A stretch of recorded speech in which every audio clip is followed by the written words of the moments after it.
Buenas tardes. Queridas y queridos todos, amigos, hermanos, compañeros, investigadores, investigadoras religiosas, autores, autoras, de todas las corrientes, de todas las ciencias y de todas las vertientes religiosas, pero sobre todo venezolanos y venezolanas todos que estamos en búsqueda de esa identidad propia, de abrazar lo que somos, y qué más que hoy en esta feria del libro de Caracas, que arriba a una nueva edición, a un nuevo capítulo de esta fiesta de las ideas, del pensamiento crítico, del encuentro, esta fiesta de la palabra, de la literatura, y donde se reconoce el trabajo, la investigación de venezolanos y venezolanas, también de invitados internacionales, que con su trabajo denodado pues nos devuelven a todos hechos libros el conocimiento y la investigación. Hoy tenemos con nosotras a la doctora, la profesora, a la hermana Daisy Barreto, que es antropóloga de la Universidad Central de Venezuela, doctora en Ciencias Sociales, pero además es una defensora, una persona dedicada con una pasión ejemplar al estudio del mito, de la imagen, de la figura, del culto y de todo lo que tiene que ver con el universo, con el orbe de nuestra Madre Reina María Leonza. La profesora Daisy Barreto, yo diría que es una persona muy subversiva, porque desde años en los cuales hablar de María Leonza, hablar de todo lo que tiene que ver con ella, era realmente un desafío social, incluso moral, que podía ser incluso tildado de delito. La profesora llevó los conocimientos ancestrales, el conocimiento del pueblo, la potencia de nuestras culturas a la academia. Y yo digo que ha trabajado en nuestra herida colonial, en esa herida que el coloniaje nos ha dejado, pero ella llevó a la academia todos esos conocimientos, esas imágenes, esos símbolos, esas representaciones nuestras que nuestra Madre Reina María Leonza encarna, y las hizo letra, las acompañó de forma panóptica, transdisciplinaria, con la cartografía, con la espeleología, con los estudios arqueológicos, con el periodismo, con una investigación en distintas disciplinas para devolvernos a nosotros un texto realmente muy valioso, no solamente desde el punto de vista investigativo, histórico, con una gran rigurosidad científica, antropológica, que le dice incluso a la academia que este es un conocimiento, es una forma científica de presentar y de llevar lo que el pueblo ha hecho histórica y ancestralmente. Entonces la profesora Barreto traduce en esa tradición, yo diría, de los grandes etnógrafos del país y de nuestra América, que nos han dado esas grandes literaturas testimoniales. Profesora, yo digo que tiene muchos libros en ese libro. Ese libro de usted es un caleidoscopio, porque su libro tiene una gran cantidad de historias con un poder y con un peso y un valor literario extraordinario, una narradora magnífica que nos adentra en los mitos y que comienza con el mito y nos atrapa, nos va llevando, pero además vamos siendo al mito imágenes arqueológicas, fotografía científica, diría yo, que ella va preparando junto a sus estudiantes y nos va mostrando no solamente su recorrido, sino que nos va mostrando un método científico para validar nuestros conocimientos ancestrales de forma laica, y además diciendo que se puede mostrar el conocimiento ancestral sin ser una persona apasionada desde el punto de vista religioso o alguien que quiera poner su supremacía religiosa, dando ejemplo de que sí se puede mostrar lo ancestral, sí se puede mostrar la religión con respeto a los demás, pero con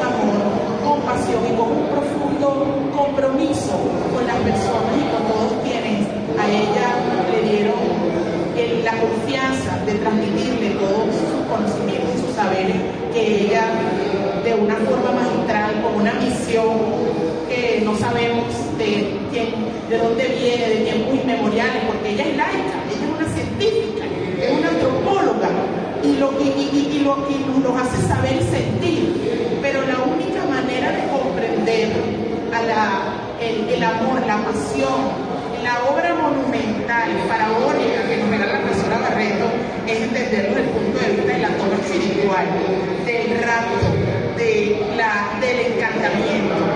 Aunque la profesora no se asume encantada, la profesora nos regala en estas líneas cómo se desenvuelven los mitos, las leyendas, las historias al lado de la madre reina, que es una madre río.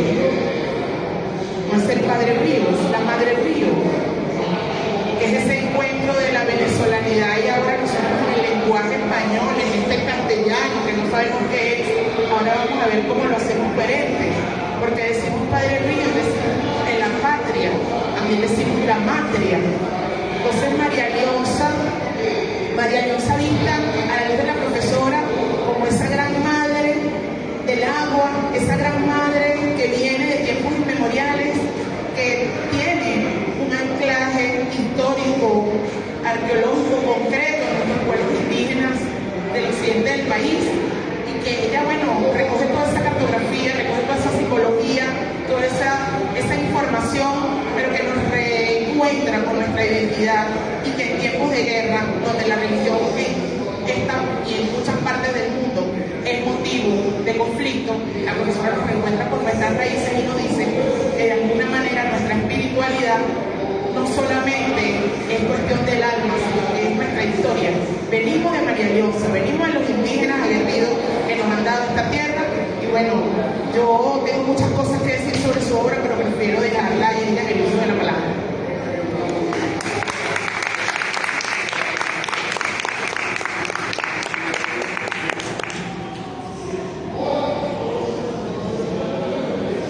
Hola, buenas tardes. Muchísimas gracias a todos los amigos, al público presente, a los colegas, por acompañarnos y estar aquí presentes. Muchísimas gracias también a la editorial El Verbo y la Gana, porque esta es la tercera vez que bautizamos, que presentamos. No sé si se halaga realmente a los autores de esa manera, pero yo estoy muy contenta de una vez más estar en la presentación de este trabajo. Y muchísimas gracias a Solciré por tantos halagos, tantos reconocimientos con respecto a esta investigación. Pero como lo digo en la introducción, este es un trabajo de varios años, que previamente fueron mis trabajos de ascenso, fueron artículos y que reuní en mi tesis doctoral. Así que ese trabajo es un trabajo de muchísimos años que no lo hubiese podido hacer sin tantos colaboradores, porque los investigadores no trabajamos solos, ni somos iluminados. Y menos cuando los temas son tan poco seriamente tratados como María Leonza, que es tanta cosa pamfletal, por escrito y en las redes y en la internet y en todos lados. Se dice y desdice de esta tradición, de esta religión, de este culto. Entonces pude reunir en años de investigación eso que Solciré mencionó aquí cuando dice que el libro le parece que engloba varios libros, y ciertamente se podría decir que lo que yo logré alcanzar, y apenas lo que logré hacer, fue como reunir las evidencias en diferentes dimensiones de María Leonza, para que realmente los investigadores posteriores, que algunos están aquí, continuaran y desarrollar esas áreas poco conocidas como en el sustrato indígena y la la raíz que hay dentro de todo Occidente de las deidades femeninas, que es el primer capítulo, ¿no? Pero eso es apenas un señalamiento de los trabajos arqueológicos, de los colegas, de las evidencias, que lo dejan a uno, bueno, fascinado, pues. Pero también en la cartografía, como lo he dicho en otros encuentros, cuando en la cartografía antigua conseguimos el nombre de María Leonza desde 1600, 1700 y su continuidad, hasta hoy, uno se queda así, pero eso hay que seguirlo estudiando, porque esas variaciones de los nombres que evolucionan en la documentación de los mapas antiguos es también la forma de representación diversa que hoy en día tiene María Leonza. Es decir, María Leonza con I es una y todas, pero está María Leonza, esta forma de María Leonza más antropomórfica, más española, menos española, más negra, menos negra, todas estas caracterizaciones que ella reúne. Bueno, en el libro entonces se pone cómo se recrearon en la literatura. O sea, quiénes son los escritores y poetas locales de Yaracuy que fueron recreando, entre esos pues Gilberto Antolini, que lo llamamos, lo reconocemos como el genio creador del mito. Entonces toda esa tradición mítico-legendaria está también por ahondarse y profundizarse en su estudio, porque ahí lo que hay es como un muestreo.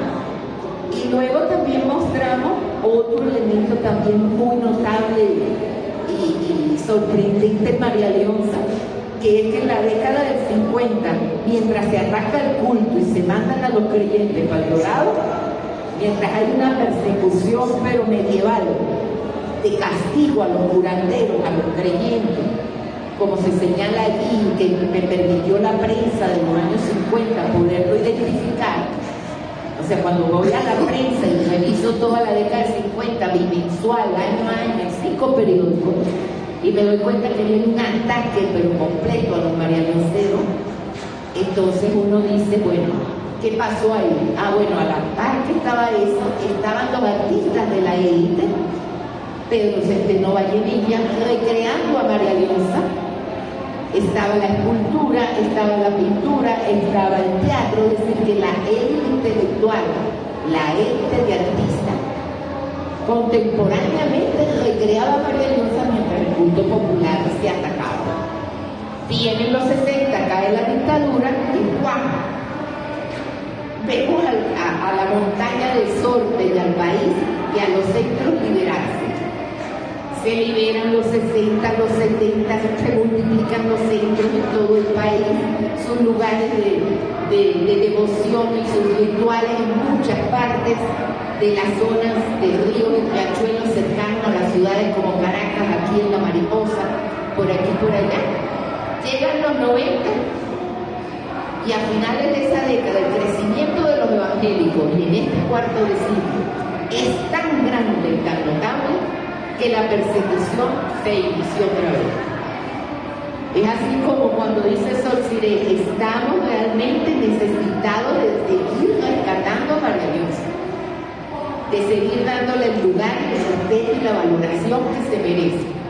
Por eso agradecemos, no porque personalmente me halague como autora, claro que sí, cualquier investigador le halaga poder publicar sus cosas porque las elabora y las produce para otros, pero sí porque nos interesa que haya tesistas en el futuro en Yaracuy, que haya tesistas aquí en los diferentes campos, en comunicación social para revisar la prensa, en el campo de las artes, en el campo de la música, porque la producción es enorme.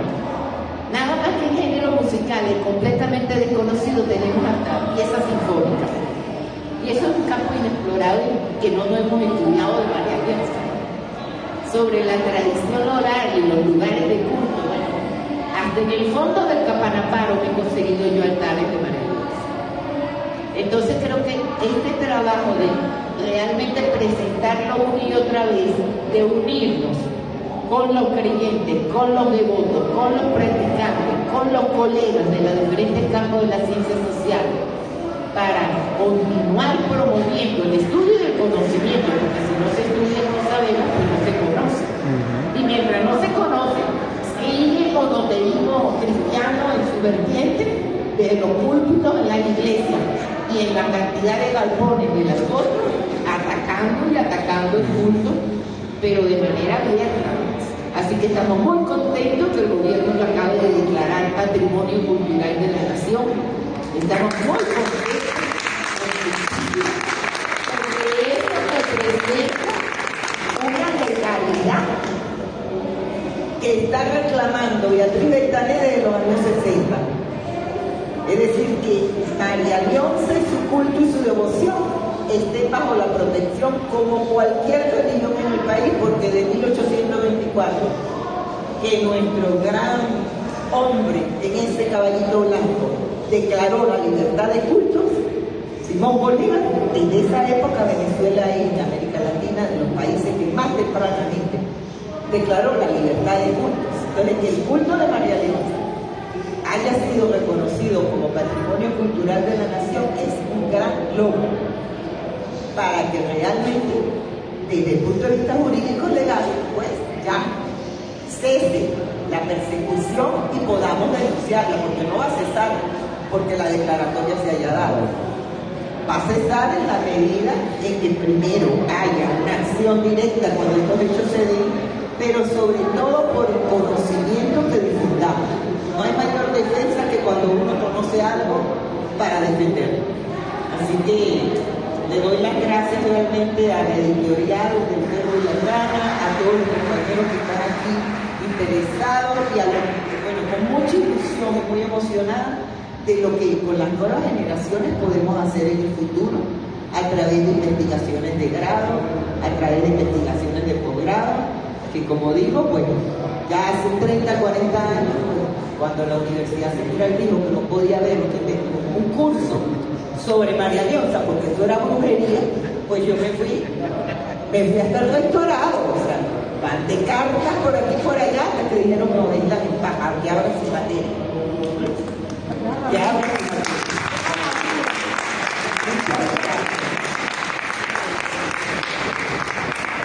Bueno, profesora, ahora he descubierto usted que es un ser tan especial desde que la conocí. Estoy realmente emocionada de tenerla ahora de nuestro lado, de lo que es esa lucha, ese trabajo por el Estado laico, por fortalecer nuestra Constitución y que todos en este país podamos seguir viviendo en paz, donde todas las confesiones de fe puedan tener su espacio, pero además teniendo de la mano a una investigadora, a una persona que además tiene ejemplar su modelo de vida, porque se dedicó años, más de 20 años, a hacer este trabajo. Y esa responsabilidad, ese compromiso también de la escritura. No es solamente la escritura con su valor estético, que a este libro honra ampliamente lo que es el valor literario, el valor discursivo. Este libro es precioso. El lenguaje, la profesora tuvo un paso por la Escuela de Letras. La profesora es una escritora, más allá de que es una investigadora, yo considero que es una escritora magistral de ensayo, que te mantiene allí permanentemente. Entonces, ver ese ejemplo de escritora, de investigadora, de luchadora, que además tomó un problema social, un problema político que viene desde afuera de las transnacionales que usan la religión como motivo de persecución. La profesora transformó ese problema y nos lo convierte hoy en obra, y yo creo que es la estrategia perfecta, el conocimiento académico, la formación y todo lo que tiene que ver con la potencia de un pueblo para mantener nuestra identidad, para mantener nuestra venezolanidad. María Leonza, María Alonso, como dice la profesora en toda la reconstrucción de los nombres que hace aquí en este libro, de todo de esa reconstrucción de sus nombres, nos dice de alguna manera que María Leonza es esa síntesis de la venezolanidad. Así somos nosotros. Por ahí nos decía el morocho que también es un hermano que admiro, que quiero mucho, decía que el culto a María Leonza es un culto hospitalario. Es así, hermano, que lo decía, solidario. Porque aquí nosotros, para acercarnos a hablar sobre María Leonza, necesitamos saber de qué religión somos. Y es un culto excluyente, es un culto que invita, es un culto que abraza, es un culto que permite que todos estemos cerca de esta gran madre, y así somos los venezolanos. Y nosotros, hoy más que nunca, tenemos que abrazarnos a la identidad, tenemos que abrazarnos al de dónde venimos. María Leonza es parte de ese sustrato para poder seguir defendiendo la patria y esta tierra de todos nosotros. Preguntas, comentarios, sueños, ilusiones, halagos. Aquí están, indígenas o hispánicos. Dobles como nosotros, mestizados. Primero indígenas, porque éramos los que estábamos aquí, eran los autóctonos, pues eran los originarios. Como digo en el libro, intento mostrar con las evidencias arqueológicas que tenemos allí en la zona que hubo una reverencia muy significativa que está demostrada en las piezas arqueológicas de cerámica, que está demostrada en las numerosas estatuillas femeninas. Más de 700 y tanto consiguieron en el fondo del lago de Valencia en los años 30, de figurinas femeninas que se llaman Mater Tacarigüey. Bueno, si los griegos tienen 700 femeninas y no sé cuántos masculinos, ¿por qué la valoración, como decía Antonini, de las nuestras no era tan importante como la de la cultura griega? Ya lo dice Antonini en la década de los 30, porque el complejo que tenemos de ver como mitología y como religión a la griega, a las occidentales y no las nuestras. Entonces, claro que había una deidad indígena y pudo haber pasado como en toda América, que esa deidad tenía que ser sustituida, tenía que ser destruida, como lo fue todo lo que refiero allí, de todos los nichos rocosos y las cuevas en donde se destruyeron todos los altares. Eso está en las crónicas llenas en Occidente, de eso que a uno le duele. Juan de Castellano versificando cómo destruyen las cuevas de la diosa Icari, etc. O sea, todo Occidente era predominantemente cultos femeninos. ¿Y por qué están en el fondo de las aguas y en las cuevas? Porque es la naturaleza que da las posibilidades de sobrevivir. Es la naturaleza, la tierra y el agua. Entonces, claro que ella fue una deidad para mí indígena.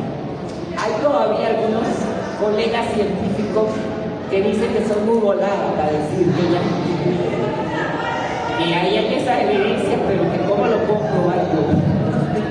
Digo, bueno, la continuidad de sus nombres en la cartografía, como en toda América, la mayoría de las deidades femeninas se les bautizó María. Se le bautizó María. En el templo en México de la Guadalupe era el antiguo Tenochtitlán de las diosas. Y en cada país, en Perú, entre los mayas, o sea, tenemos abundantes ejemplificaciones de que tenían que ser destruidos los dioses dominados por los invasores. Y después, claro que se mezcla también con las deidades blancas. Llega un momento que la discusión y el debate es tanto que en los años 70, cuando ya empieza a aparecer la defensa de la religión y del culto por mujeres como Beatriz Betanil, los marialonceros comienzan a hacer la síntesis de decir María Leonza es una y la misma, la Virgen de Coromoto es María Leonza una y la misma, no se oponen. Nosotros somos católicos, tenemos nuestra devoción católica, al estilo popular, no al estilo episcopal de los arzobispos y de la iglesia y de la eclesiastía y de las clases altas, al estilo de la apropiación, reapropiación y resignificación que le dan los católicos populares.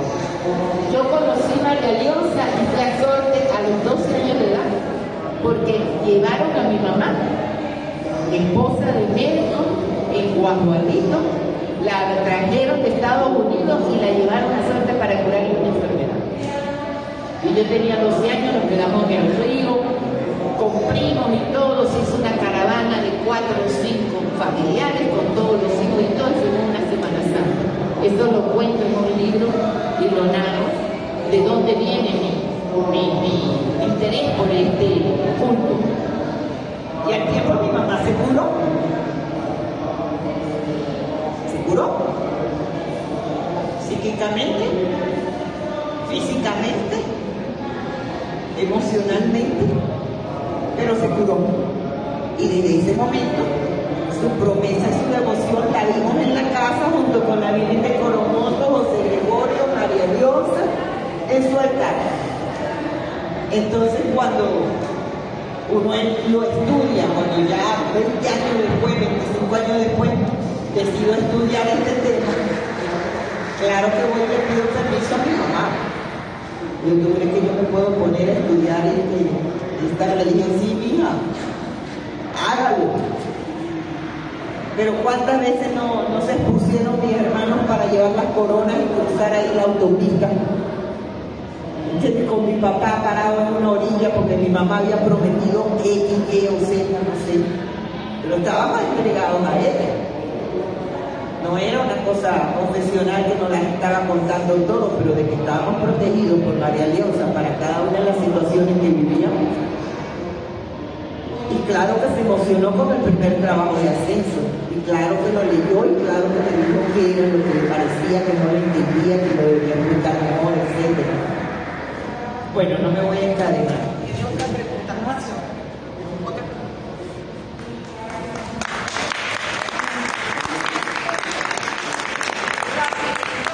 Rapidito. Yo me llamo Mirla Alcibías. Tremenda, por favor. Escritora, historiadora, por eso fue que hice con grandes textos, muy claros. Me voy a contar una anécdota de la doctora Barreto porque se la he escuchado varias veces. Estudió letras, ha escrito no sé cuántos libros, pero ella insiste en que ella no sabe escribir. Eso era todo. Es una medio mentira, porque lo que he publicado con Esteban Monzón y lo de María Diosa y mis artículos, lo que he publicado, confieso y lo digo siempre, lo reconozco, ha pasado por editores y editoras, bueno, muy, muy generosos conmigo para ayudarme a corregir. Pero de verdad, me gradué en letras diciendo a mí me cuesta escribir. Yo para hablar que me busquen. Para dar clases, pasé 43 años dando clases. Y me salí porque no aguantaba los adecos de la escuela de antropología. Ya me parecía que de mayorcita me debía respetar yo misma. Y que si vi un afiche de los adecos en la escuela de antropología en la central, dije me voy. Me voy y puse mi carta y me fui. Hace 2 años.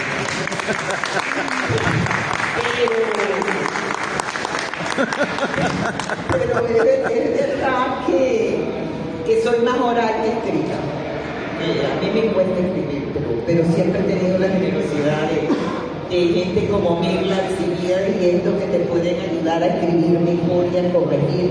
Una gran profesora y muy pedagógica de los talleres de escritura del CELAR. Muy buena.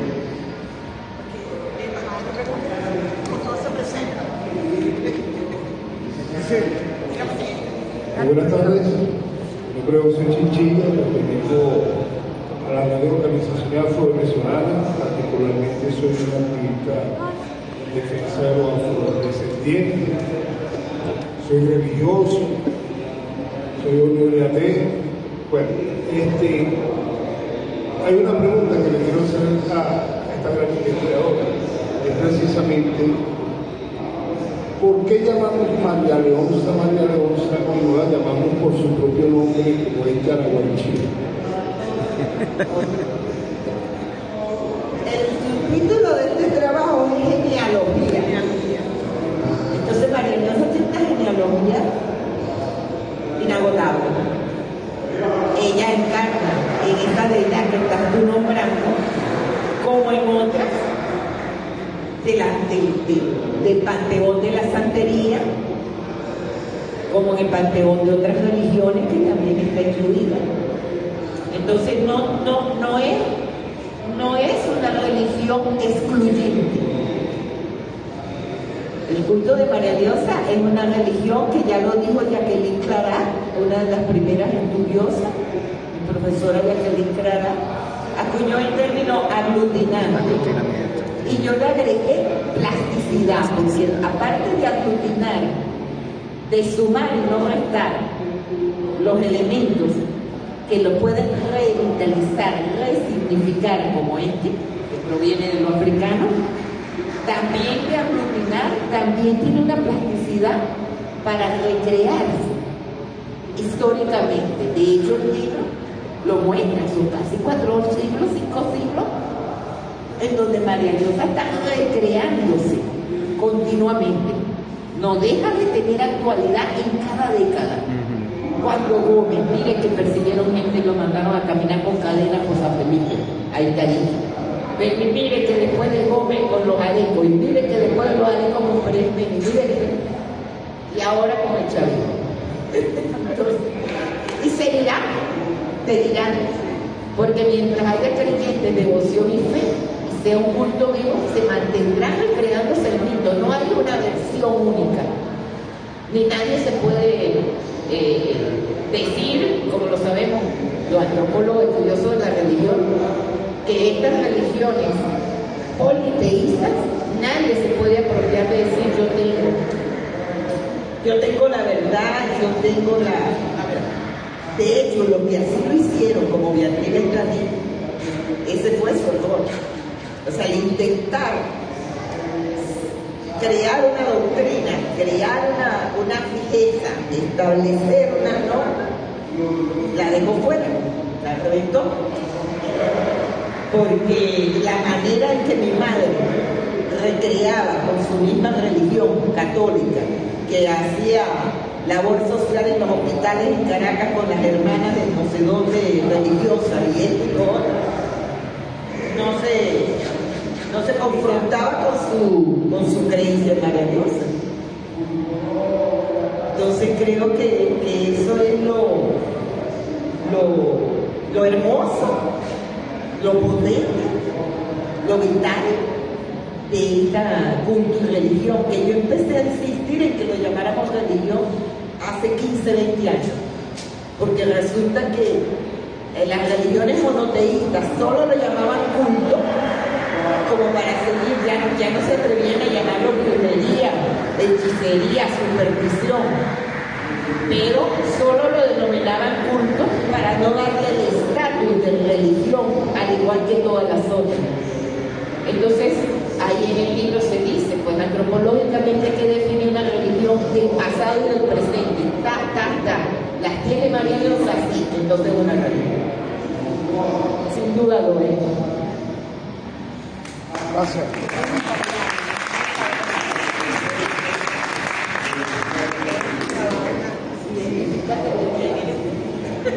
Yo soy Elena Santiago, buenas tardes. Bueno, felicitaciones, profesora, por este trabajo tan interesante que realmente nos despierta la necesidad de conocer mucho más lo que usted nos está plasmando en este momento, pues probablemente que aún cuando es la pregunta que me hago, fue declarada el culto a María Diosa patrimonio cultural, y eso acabará con ese estigma que existe de la persecución a lo que se considera brujería. Acabará solamente el hecho del decreto establecido. No, Elena. Una declaratoria es una declaratoria. Y en este caso, lo importante que tiene es que existe un organismo creado a finales de los 50, que es la UNESCO, y que al hacer la declaratoria de patrimonio de cualquier país, de una manifestación cultural, material o inmaterial, hay una obligación del país para mantener, para promover, para salvaguardar y proteger esa manifestación.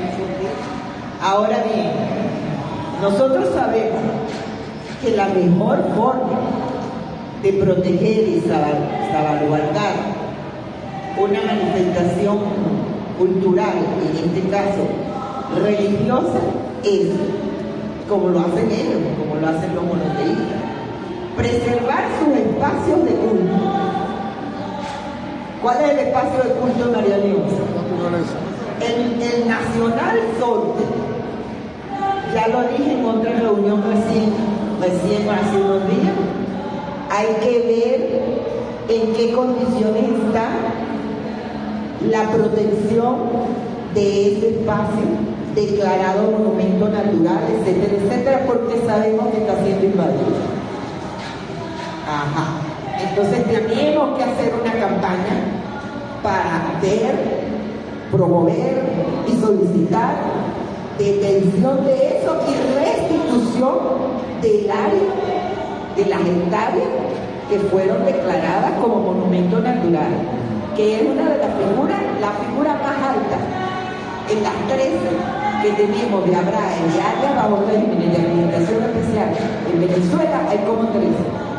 Y la más alta, dedicada y de mejor trato deben ser los monumentos naturales, porque son los espacios sagrados, como en la Aucana en el Amazonas para todos los indígenas colombo-venezolanos, que es el lugar de su mito de creación, y como tanto mundo. Entonces, ese es su lugar material. ¿Qué otro lugar material tiene María Leonza en su culto? Los centros. Los centros del país, cuando se hace el censo, vamos a pedir que se censen los marleonceros. ¿Entiende? Así como si usted es católico. Ajá. Pero además es interesante que lo digo en el libro, que en el censo demográfico de Castellano se preguntaba, ¿usted es católico, devoto de José Gregorio y otras? ¿Por qué nosotros no podemos meter a hacer el censo de marialuceros en el país? ¿Por qué? ¿Por qué no? Entonces eso tiene que caminar para que sea visibilizado los centros y respetado.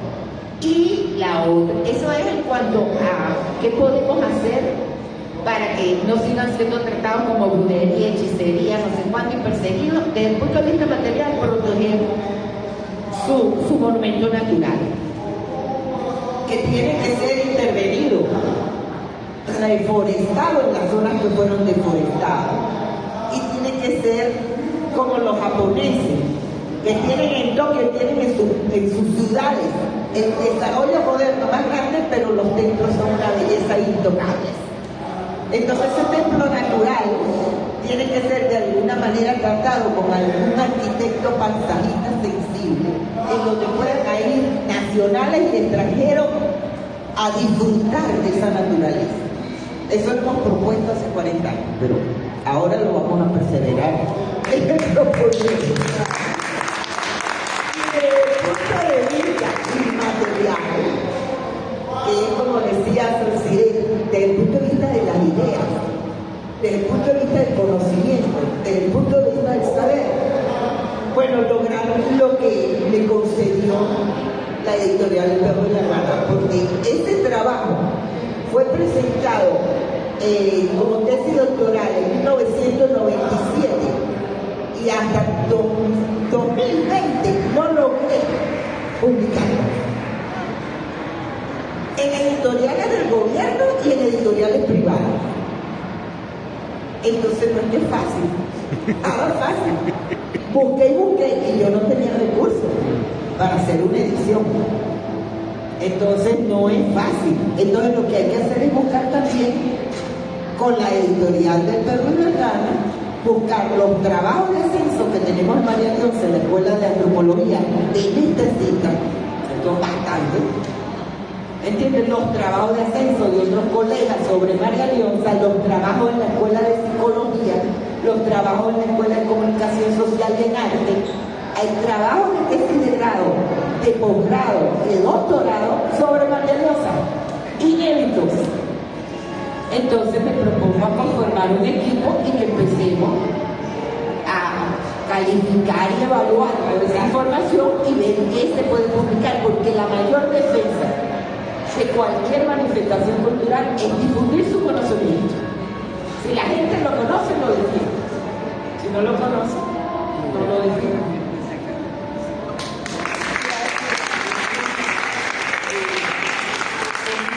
Un pequeño abreboca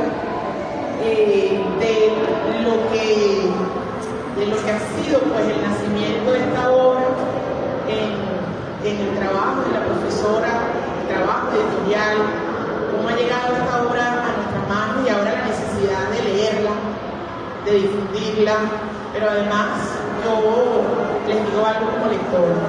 Esto tiene casi 300 páginas, pero se lee deliciosamente. Yo insisto en las capacidades narrativas de la profesora, en su forma de estructurar el lenguaje de una manera que te atrapa y que aunque te está diciendo, te está describiendo fenómenos con carácter antropológico, científico, muy sesudo, tiene un lenguaje que es capaz de ser comprendido por el público llano. Entonces yo invito primeramente como un acto de amor y de militancia por la dignidad, por el respeto del culto y la religión amarilliosa, leer este texto, armarnos con las ideas para poder defenderlo y poder enaltecer